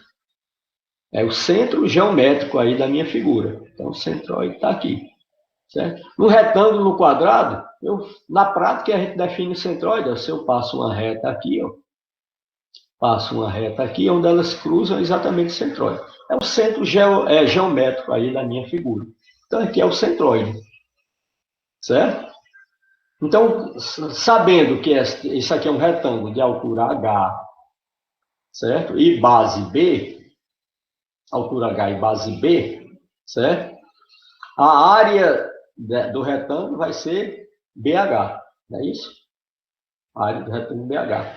A posição do centroide, que ele está fazendo a medida com relação à base aqui, ó, do meu retângulo. A posição do centroide vai ser o YC, certo? Que é a posição do centroide em Y, né? Considerar o eixo Y aqui, ó, e o eixo X aqui. Certo? Fazendo a medida da posição do centroide em Y, certo? Ele vai ser YC, que corresponde a H sobre 2. Está exatamente aqui no centro. Se eu fosse medir a posição do centroide em X, certo? Seria X índice C, que seria B sobre 2. Ok? Então, isso aqui é a localização do centroide. Certo? E o momento de inércia, certo? Do retângulo aqui é B. Agora, o momento de inércia com relação ao centroide. B, H3 sobre 12. Certo? Aqui tem como deduzir, como aplicação até na disciplina de cálculo, acho que cálculo 2, que envolve integral, da dedução dessa equação. E mecânica também, certo? Quando tem mais tempo, o professor deduz essas equações de momento de inércia, certo? Aqui a gente só vai fazer a aplicação direta delas, certo? Aqui eu tenho um triângulo, certo? Aqui eu tenho a área do triângulo, base vezes altura sobre 2, certo? Aqui o momento de inércia, aliás, a posição do centroide na direção Y aí, né? Em Y, posição do centroide em Y, certo? Posição do centroide em Y, certo? Que vai ser o meu YC, que eu estou posicionando o centroide sempre com relação à base aqui da minha figura. Base da minha figura. Então, o meu centroide está aqui, ó. É o centroide do triângulo. Ele vai estar localizado a uma distância YC, certo? Meu centroide. Que vai ser quanto? 1/3 de H, certo? Eu poderia dizer também, se eu trazer o meu referencial para aqui, ó, o meu centroide seria o quê? Meu centroide, se o referencial fosse esse, seria 2/3 de H. Certo? Como o referencial está aqui, ó, vai ser 1/3 de H. Ok? O YC. Ok? E assim por diante. Aqui o momento de inércia com relação ao centroide do triângulo. Vai ser B, H3 sobre 36. Ok? A circunferência, o círculo, aliás. O círculo. Certo? O centroide vai estar onde? Vai estar aqui, ó. O centroide do círculo é igual exatamente o centro do círculo, né? O centroide. Certo? A área do círculo, πd2 sobre 4. Certo? Tomando como referencial aqui, ó, o YC vai ser quanto? Se aqui é o diâmetro do meu círculo, o YC vai ser o diâmetro sobre 2. Ok? E o momento de inércia com relação ao centroide, certo? O momento de inércia com relação ao centroide do meu círculo, πd4 sobre 64. Certo? No semicírculo, ó, semicírculo, certo? Aqui eu tenho o meu referencial já mudou. Aqui está sendo esse o meu referencial. O meu centroide está aqui. Certo? Então, o meu YC vai ser quanto? 4R sobre 3π. Esse é o meu YC. A área do semicírculo, πd2 sobre 8. Certo? E o momento de inércia, olhe bem, aqui ele não está botando o índice C. Então, ele não está medindo o momento de inércia com relação ao centroide. Ele está medindo o momento de inércia com relação, certo, a esse lado, no eixo que passa aqui, ó, certo? Nesse semicírculo. Certo? Então, o momento de inércia desta figura com relação ao eixo que passa aqui, ó, no lado, certo? Exatamente aqui no centro aqui, né, aliás, no diâmetro aqui do meu semicírculo, certo? O meu momento de inércia é πd4 sobre 128. Se eu quiser saber qual é o momento de inércia no centroide, aí eu tenho que fazer o quê? Aplicar aí teorema dos eixos paralelos, certo? Para obter o momento de inércia, que é o IC, o índice C. Ok? Esse I aqui, ó, não é com relação ao centroide, certo? É com relação, o I já está definindo aqui, ó. É um eixo que passa aqui, ó, no diâmetro do semicírculo. Ok? E assim por diante, ó. O elipse. A área da elipse, πbh sobre 4. Certo? A localização do centroide, tomando como referencial, certo? Para o cálculo da posição do centroide, o referencial está aqui. Então, o meu YC vai ser H sobre 2. Certo? Já que isso aqui é o H. Ok? E o momento de inércia com relação ao centroide, aí o momento de inércia é com relação ao eixo que passa aqui no centroide. πbh3 sobre 64. Certo? A semielipse, certo?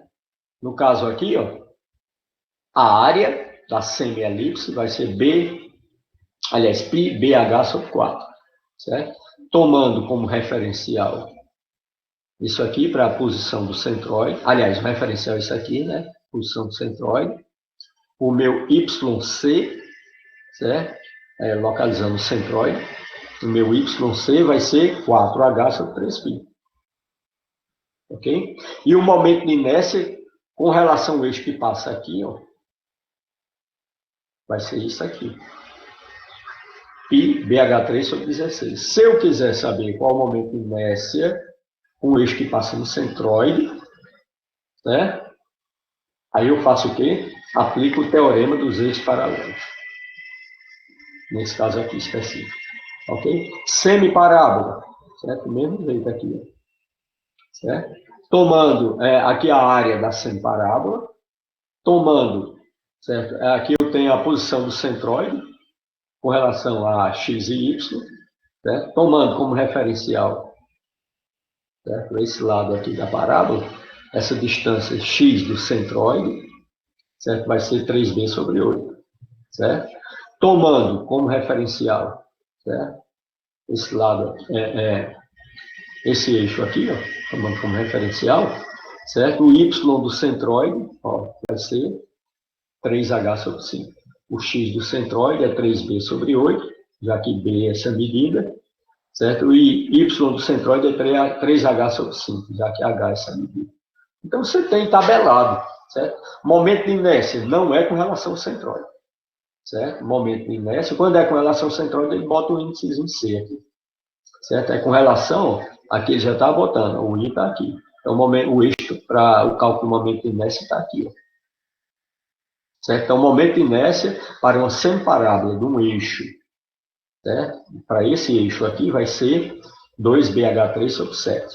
Se eu quiser saber qual o momento de inércia na semiparábola no centroide, vai ser o meu índice C, eu aplico o teorema dos eixos paralelos. Ok, pessoal? Então, isso aqui são as tabelas com várias formas geométricas mais usuais, certo? Na engenharia, certo? Alguma dúvida? Por enquanto, tudo bem, professor. O senhor vai postar essa tabela também, né, no Classroom? Já postei para vocês. Ah, certo. Agora eu vou fazer o seguinte, eu não postei o próximo slide, certo? Mas já que tem tempo, vamos resolver um exemplo, que aí vocês já sabem como aplicar as equações, certo? Ah, tranquilo. Então, vamos lá, vamos parar essa apresentação. Vou projetar aqui um outro slide, que eu vou enviar assim que terminar a aula, eu envio para vocês, certo? Então, é aula 9, exercício. Eu não postei antes porque eu não sabia se ia dar tempo de resolver, certo? Então, vamos fazer o seguinte, ó. É um exercício resolvido do Fox, ok? Então, aqui é o exercício do Fox, o exemplo 3.5, certo? Diz o seguinte, aqui eu tenho, é como se fosse um tanque com uma abertura no fundo, onde eu tenho uma comporta rotulada aqui, ó. Essa comporta é rotulada. Significa o quê? Se eu abrir a comporta, o fluxo passa aqui por baixo. Certo? Se a comporta está fechada, certo? Aí não tem fluxo passando, e a água acumulou a montante. Ok?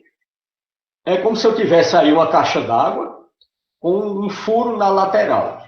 E nesse furo eu botasse uma comportazinha. Ok? E acumulasse água dentro da caixa d'água. Se eu quisesse retirar água aqui, eu pegava essa comporta, já que ela está rotulada aqui, eu abriria essa comporta. E a água passaria aqui por baixo. Ok? Então, isso aqui é uma comporta semelhante àquela, vocês viram na imagem que eu mostrei para vocês, só que essa comporta aí é uma comporta inclinada, que faz um ângulo de 30 graus com a horizontal. E ela é rotulada. Certo? Significa que eu posso fazer uma força aí, certo? E abrir e controlar a abertura, certo? Da comporta para poder controlar o fluxo. Certo? Então, aqui eu tenho a comporta, superfície inclinada, certo? Aqui, ó, é a superfície inclinada da figura abaixo, é articulada em A, então tem uma rótula aqui, ó, articulada em A. Então, você sabe que o momento na rótula vai ser quanto? O somatório dos momentos na rótula é 0, né? Que é rotulada, não vai ser engastada, né? Você vai ter um momento diferente de 0. Então, aqui você tem um momento na rótula aqui, vai ser 0. Mas aqui a gente vai aplicar momento não, ok? Então, aqui a gente tem ele articulado em A, tem 5 metros de largura, Então, significa aqui, ó, que ela tem... Isso aqui, logo aqui você já está vendo que essa comporta é retangular, certo? Que ela tem uma altura L de 4 metros, certo? E esse W aqui é de largura, certo? E tem uma largura de 5 metros. Então, essa comporta aí é uma comporta retangular, de base 5 metros e altura 4 metros. Ok? Entenderam, pessoal? Tem aí a explicação? Sim, tranquilo, professor. Pronto. Aí determine a força resultante da água sobre a superfície inclinada. Então, essa água está aqui, ela está aplicando uma força resultante. Eu já sei que a força resultante é ortogonal à superfície, porque ela é resultante da força de pressão, certo? E a força de pressão aí, ela está atuando exatamente na superfície, certo? E o resultado dessa força, e essa força de pressão ortogonal à superfície, a pressão escalar, certo? Vezes o vetor área, que é ortogonal à superfície, vai gerar uma força que também é ortogonal à superfície, certo? Então, aqui eu vou estar atuando nessa superfície plana aqui, ó, certo? Com uma força ortogonal a ela. Agora, essa força eu já sei que é ortogonal, mas eu não sei onde ela está atuando. Eu já sei que essa força é ortogonal, mas eu não sei qual é o módulo dela, só sei qual, e o sentido, só sei qual. Aliás, eu sei qual é o sentido e direção, certo? Mas eu não sei onde é que é o ponto de aplicação. Eu sei qual é o sentido e a direção, pelo fato de eu conhecer a natureza da força, que é a força de pressão, logo ela é ortogonal à superfície, logo direção e sentido é conhecido, certo? Mas eu não sei ainda qual é o módulo dela e nem sei qual é a posição dela, onde ela está localizada. Eu já sei também que esta minha superfície plana aí é um retângulo, que ele tem um centroide, mas pelo fato da minha comporta ser inclinada, formando um ângulo de 30 graus, certo? A força o centro de pressão, que é o ponto onde a força está sendo aplicada, ela vai estar deslocada para baixo do centroide. E como eu sei que as profundidades aí são relativamente pequenas, esse valor deve ser considerável, certo? Vocês vão ver que o exemplo que a gente vai ver na próxima aula, certo? Que é uma superfície muito profunda, você vai ver que, certo? A diferença entre LCP e LC, certo? É quase que insignificante, ok? Mas nesse caso aqui, vocês vão ver que ela tem um resultado razoável, certo? Não pode ser desprezado. Então, aqui determina a força resultante da água sobre a superfície inclinada. Quando a engenharia diz isso, pessoal, determina a força resultante, atrelada a essa determinação, vai estar também módulo, direção, sentido e ponto de aplicação. Então, quando se pede força resultante, não faz sentido você fornecer apenas um módulo em engenharia. Há necessidade de você conhecer também direção, sentido e onde ela está sendo aplicada, essa força. Ok? Então, uma coisa que eu oriento a todos vocês é que um problema desse tipo, assim como dos problemas que a gente viu de pressão, certo, na aula passada, é sempre importante que vocês façam um esboço do problema para você poder resolver o problema. Então, um problema resolvido, você não tem como resolver um problema desse tipo aí sem ter um esboço e sem ter uma localização, certo? Prévia dessas forças, para logo em seguida você determinar exatamente a posição dela. Então, o primeiro passo a se fazer aí é fazer um esboço, certo? Como a gente vai aplicar a equação que a gente deduziu, ou seja, para a gente calcular o módulo da força resultante, eu vou ter que fazer o quê? Localizar o centroide, calcular a pressão do centroide, multiplicar a pressão do centroide vezes a área da superfície plana submersa. Ok? Se você observar, um exemplo típico de engenharia. Aqui eu tenho a superfície da água, aqui em cima está atuando a pressão atmosférica, aqui eu tenho a comporta, e desse lado vai estar atuando também a pressão atmosférica.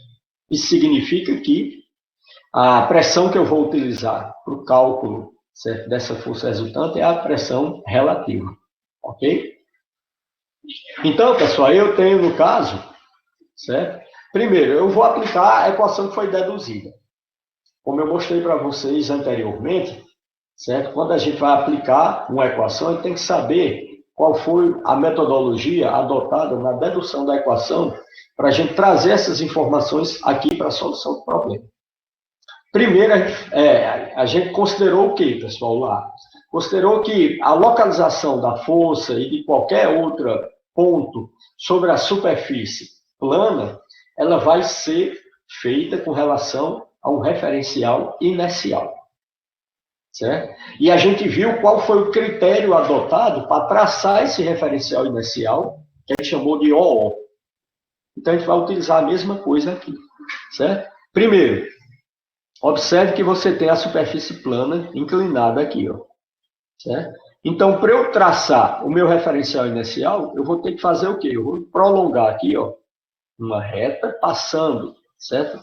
Com a mesma inclinação, certo? Aqui como se fosse uma extensão, né? Da minha superfície plana, submersa, tracei aqui uma reta.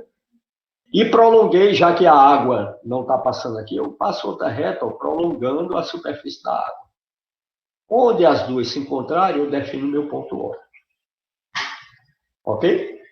E sabendo que, certo, o meu referencial inercial vai fazer um ângulo 90 graus com essa linha tracejada que está na mesma direção da minha comporta, certo? Aí eu traço, certo, o meu eixo OO fazendo 90 graus. Estou usando o que foi feito lá na dedução da equação. Está aqui, ó. Ok? Então aqui eu fiz até de vermelho. Certo? Ó, prolonguei o nível da água, prolonguei a superfície plana, o encontro dos dois vai definir o ponto O, fazendo 90 graus, eu defino o meu referencial inercial OO. Ok?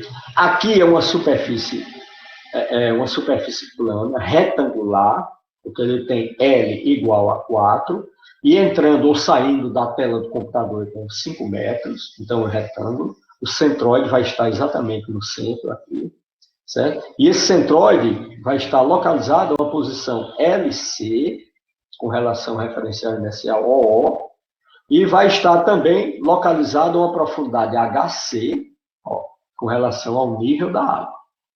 São as informações, certo, que a gente teve que adotar na dedução da equação que define a força resultante.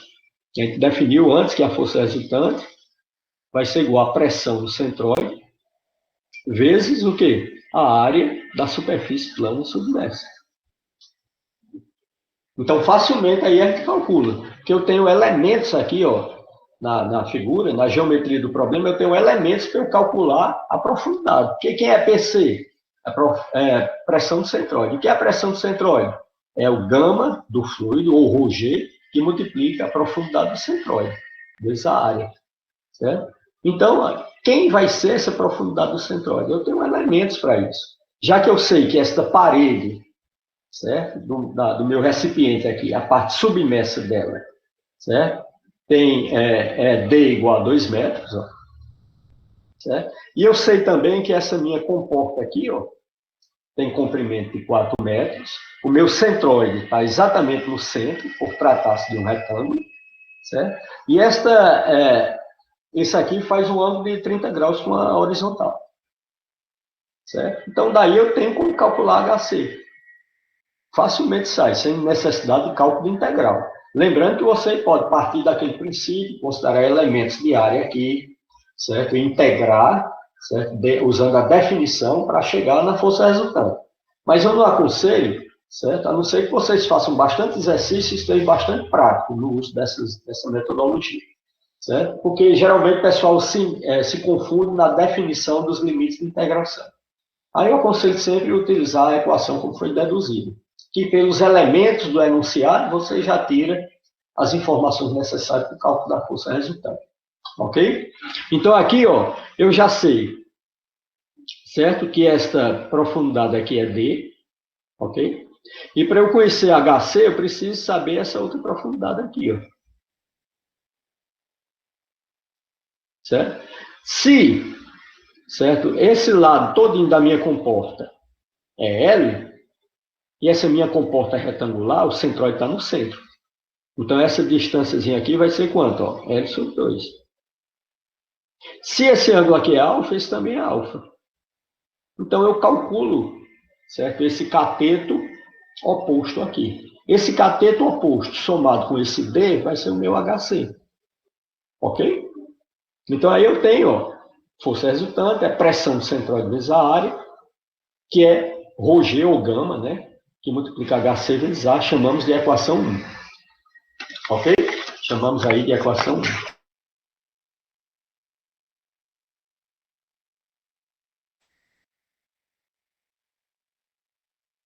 O oposto desse triângulozinho aqui, ó. Que é quanto? L sobre 2 que multiplica seno de alfa. Pronto. Né? Se eu sei qual é o tipo de fluido, eu tenho o ρ. A gravidade é conhecida. O HC eu já calculei. E a área vai ser a área da superfície plana submersa. Que superfície é essa? É um retângulo. De que área? 4 vezes 5, 20. Facilmente. Certo? Então, aí, a área é LW. Então, o HC eu já calculo aqui, ó. A área eu já calculo também. E a força resultante já é conhecida. Simples assim. A aplicação direta da equação foi deduzida, que é válida para a superfície plana, certo? Quando for curva, a gente vai ver que é diferente. Ok? Certo, pessoal? Aí, seguindo, agora já determinei a força, já sei qual é a direção e o sentido dela, certo? Que ela vai estar ortogonal aqui, ó, a minha comporta, rotulada. Agora eu preciso determinar a posição dela. Como o centroide está aqui, a minha superfície é plana, certo? É plana e está inclinada alfa, inclinada de alfa com relação à horizontal, certo? Significa o quê? Significa que a minha força vai atuar abaixo do centroide. O centroide foi utilizado para o cálculo do módulo da força, que por dedução a gente já chega que o módulo da força de superfície plana submersa vai ser a pressão do centroide vezes a área. Então, o centroide é necessário conhecer para o cálculo da força resultante. Agora, para a localização da força, não. Eu tenho que fazer a análise, agora, considerando, certo, que a minha superfície é inclinada, logo a força vai estar atuando no centro de pressão, que está ligeiramente abaixo do centroide. Se essa minha superfície aí fosse plana e horizontal, certo? A força, o centro de pressão coincidiria com o centroide. Mas nesse caso aí, não. Então, ó, aqui eu tive que fazer esse esboço aqui, ó, certo? Sem esse esboço, não tem como eu resolver o problema, certo? Para indicar quem é LC, eu tenho que indicar tudo. E um projeto de engenharia, pessoal, quando cai uma situação dessa, que você precisa mostrar um cálculo, você tem que mostrar o esboço e a dedução passo a passo no memorial de cálculo, ok? Então, isso aí é necessário nos projetos de engenharia. E é necessário também nas monografias de vocês, para ficarem bem mais fáceis de ser entendida pela banca e pelos colegas de vocês quando forem acessar o trabalho que vocês vão fazer, né? Que vai ficar na biblioteca. Então, se tiver tudo esquematizado, com os desenhos, cálculo, tudo direitinho, não tem como errar. Certo? E na prática na engenharia, isso é necessário por quê? Porque acontecendo algum sinistro, certo? E você sendo um engenheiro competente, certo? A equipe que vai avaliar o sinistro vai recorrer ao memorial de cálculo, ao projeto. E lá vai estar o memorial de cálculo. O memorial de cálculo, a equipe que vai avaliar o sinistro vai verificar se os cálculos foram feitos corretamente. Então, se você tem tudo com esboço, tudo certinho, os cálculos tudo bem definidos, não tem como errar, certo? Aí tem que procurar outro culpado. Ok? Então, pessoal, tem que se acostumar com essa questão aí da organização, certo? Que parte desde a disciplina, na graduação até a vida prática, né? Então, olha bem, aqui eu determinei. Agora eu preciso calcular o quê? Calcular ponto de aplicação dessa força, certo? Aí eu sei que a força vai estar atuando, ó, no centro de pressão, que está ligeiramente abaixo do centroide. Está aqui a força resultante atuando no centro de pressão. Aqui a força resultante que a gente já sabe qual é ela, que é a pressão do centroide vezes a área. Então, ela está atuando aqui no centro de pressão, certo? Que vai estar localizado a uma distância LCP, ó, do referencial inercial OO. Aqui eu já botei de azul, que é para mostrar que o que está de vermelho foi utilizado no cálculo da força. E o que está de azul vai ser utilizado no cálculo da localização da força. Então, o LCP vai ser a localização da sua força, com relação ao referencial que você definiu previamente, que é esse aí, o eixo OO. Ok? Então, preste atenção aqui. Agora eu preciso fazer o quê, pessoal? Eu preciso calcular esse LCP que a gente já tem a equação. Foi deduzida. É o momento de inércia da minha superfície plana com relação ao centroide, dividido por LC, que já é conhecido, certo? Que a gente vai conhecer, já é conhecido, a gente já calculou, né? Aqui em cima. Ah, não, ele calculou HC, mas LC é fácil. Né? O LC também é conhecido, a área é conhecida, que é a superfície plana, é um retângulo. O IC a gente pega da tabela. E o LC é a distância do centroide, por relação à referência inercial. O centroide está aqui. Ok? Então, aí eu preciso calcular o quê? Eu preciso calcular, vamos calcular primeiro aí quem é o nosso, da figura, calcular quem é o nosso LC, que é a posição do centroide. Então, da figura, facilmente ele tem. Que, olha bem, isso aqui vai dar um triângulo também. Certo? Isso aqui é HC, ó. HC. Certo? Então, aqui é um ângulo alfa também, né? Certo? Isso aqui é alfa, isso aqui também é alfa. Certo? Isso aqui é o cateto oposto. Certo? Isso aqui vai ser a minha hipotenusa, que vai ser exatamente quem? Meu LC. Certo? Então, se esse cateto oposto aqui é HC, esse ângulo aqui é alfa, quem vai ser LC? LC vai ser HC sobre seno alfa. Ok? Então, chegamos aí. Então, LC já é conhecido. LC já é conhecido, LC já é conhecido. A área também é conhecida, que é a área da superfície plana, que é um retângulo, que é WL. Agora, eu preciso calcular o quê? O momento de inércia com relação ao centroide. De quê? Do retângulo. Essa minha comporta aqui é um retângulo. Certo? Então, das equações 5, 2, peraí, deixa eu ver qual é a equação. 5 é essa aqui, ó. A gente deduziu, né? E a equação 2 é a que a gente deduziu anteriormente, que é o HC. D mais L sobre 2 seno alfa. Certo? Isso aqui é a equação 2. Certo? D mais L sobre 2 seno alfa. Certo? Então, das equações 5 e 2, eu chego à conclusão de que LC, certo? A LC vai ser igual a 1 sobre seno alfa, que multiplica D mais L sobre 2 seno alfa. Pronto, calculei meu LC. Então, meu LC é conhecido. Eu já sei quem é LC, sei quem é A. Então, isso aqui já tudo é conhecido. LC é conhecido, A é conhecido e LC é conhecido. Agora, vamos calcular o momento de inércia em relação ao centroide. Né? Aqui eu vou ter um retângulo, certo? De altura L, ó, L, e base W. Não é isso? É uma comporta retangular, de altura L e base W. Esse aqui é um retângulo. Né? Aí vai na tabela e vê o momento de inércia com relação ao centroide do retângulo, que é BH3 sobre 12. Certo? Onde B é a base, H vai ser L sobre 12. Então, aqui é o momento de inércia. Certo? Então, aí é só... Agora eu já tenho o momento de inércia, já tem LC, já tem A, e eu calculo LCP. Quem é LCP? É a posição do centro de pressão. O que é o centro de pressão? É onde a força resultante está atuando. Nesse caso aqui, devido à superfície ser inclinada, certo? O meu centro de pressão é abaixo do centroide. Certo? Alguma dúvida, pessoal? Aí eu não apliquei os valores numéricos aí, porque eu só botei tudo literal, porque é resolvido aqui no Fox, certo? É o exemplo 3.5. Ok, pessoal, então? Tranquilo, professor, deu para entender. Pronto, então a lista que eu vou mandar hoje para vocês, além desse exercício que a gente fez agora, certo? Eu vou mandar também uma lista. Essa lista tem questões de superfície plana e superfície curva, certo? Aí vocês já têm condição de resolver, certo? Utilizando as equações ou a definição, que é resolvendo aquela integral, as questões que estão relacionadas à superfície plana. A superfície curva, quando a gente vê na próxima aula, certo? Que vai ser na próxima quarta, né?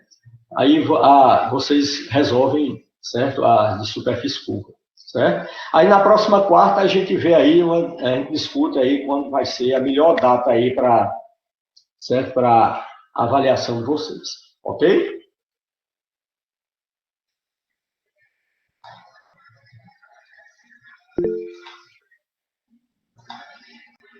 Então, pessoal, eu vou liberar aqui a frequência, já é 15h46.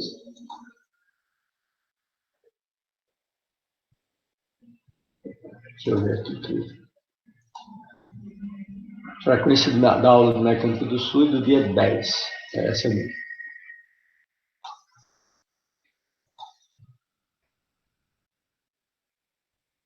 Certo? Pronto, já liberei a frequência.